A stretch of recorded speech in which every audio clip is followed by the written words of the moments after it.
এর আগে একটা ভিডিওতে আমি বলেছি যে আমার টবের মধ্যে এত বেশি পানি থাকে যে আমার সেজন্য পানিগুলোকে উল্টে ফেলে দিতে হয়। কথাটা কিন্তু একদম সত্যি। আসলে বর্তমানে বৃষ্টি যে পরিমাণ হচ্ছে, পানিগুলো আমাকে উল্টে উল্টে ফেলে দিতে হয়। এই টবের নিচগুলোতে আমি কোনো ড্রেনিং সিস্টেম করিনি, কারণ আমি ভেবেছি আমি যেহেতু খুব ব্যস্ত থাকি সেক্ষেত্রে আমি রেগুলার পানি দিতে পারবো না। একদিন পানি দিব যাতে 2-3 দিন ভালো থাকে, সেই জন্য এই সিস্টেমটা করেছিলাম। কিন্তু এখন দেখছি এটাই আমার কাল হয়ে দাঁড়ালো। ওইটা ছিল বৃষ্টির একটা দিনের ক্লিপ। তো আজকে আবার চলে আসলাম। আজকে একটু রোদ উঠেছে, তো প্রথমে আগে কাপড়গুলো ছাদে লেড়ে দিই, তারপর গাছের যত্নে আসা যাবে। যেহেতু আমার ঘরে বাচ্চা আছে, শিশু করবে, হাগু করবে, তো তার জন্য প্যান্টগুলো আগে শুকাতে হবে। আচ্ছা, আমার ছাদে কিন্তু গাছ খুবই কম, মাত্র 3টা গাছ, তাও মরিচ। হ্যাঁ, তো আপনাদের কার কার কাছে গাছের কালেকশন কেমন আছে জানাবেন আমাকে। আর গাজীপুরের মধ্যে ভালো নার্সারিগুলো কোথায় আছে সেটাও জানাবেন যারা গাজীপুরের মধ্যে আছেন। আমি কিন্তু আরও কিছু গাছ অ্যাড করতে চাচ্ছি। যাই হোক, কাপড় চোপড়গুলো নেড়ে নিলাম। এখন হচ্ছে গাছগুলোকে সুন্দরভাবে রোদে নিয়ে যাব। আসলে এখানেও রোদ পড়ে, এখানে রোদ পড়ে সকালবেলার রোদটা, আর ওই পাশে পড়বে সারাদিনের রোদটা।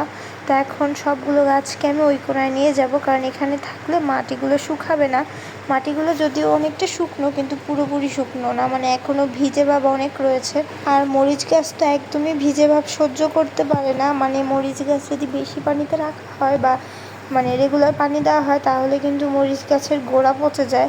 সেই জন্য আমি চেষ্টা করতেছি যাতে, যেহেতু রোদ উঠেছে, সবগুলা গাছ রোদে দিতে, যাতে করে সবগুলা গাছের মাটিগুলো শুকাতে পারে, মানে গোড়াটা একটু হলেও বাঁচে। কারণ আমি অলরেডি যেটা বুঝতেছি, গাছের নিচের ডালের পাতাগুলো কিন্তু হলুদ হয়ে যাচ্ছে। মানে আমার মনে হচ্ছে গাছটা প্রায় মরে মরে যাবে, কিন্তু তাও চেষ্টা করব যে লাস্ট অবধি যেন গাছগুলোকে বাঁচাতে পারি। আর এই যে টবটা দেখতে পাচ্ছ, এটা এত ভারী টব, মানে আমি এটা উঠাইতেই পারছিলাম না, যে উঠায় যে নিয়ে যাব উঠাইতেই পারছিলাম না। আর এক হাতে ছিল ক্যামেরা, দেন খুব কষ্ট করে এই গাছটা উঠিয়ে নিয়ে গিয়েছিলাম।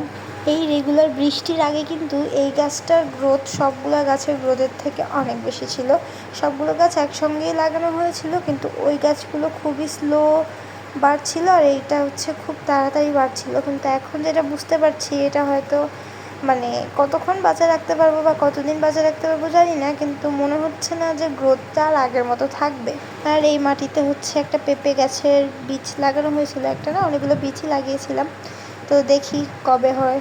আসলে বর্তমানে যে বৃষ্টি চলছে, সেই বৃষ্টির কারণে আমার মনে হচ্ছে না বীজ এতদিনে হয়তো পানির কারণে ভিতরে, মাটির ভেতরেই পচে শেষ। গাছের যত্ন নিয়ে খুবই ক্লান্ত হয়ে গিয়েছিলাম, যেই কারণে কিনা ঘরে এসেই পানি খেয়ে নিচ্ছিলাম। আর অন্যদিকে হচ্ছে গোসলের জন্য পানি গরম করে নিচ্ছিলাম। আর আজকে কিন্তু ঘরে তেমন কোনো কাজ ছিল না, কেন জানি আজকে ঘরটা অটোমেটিক গোছানোই ছিল।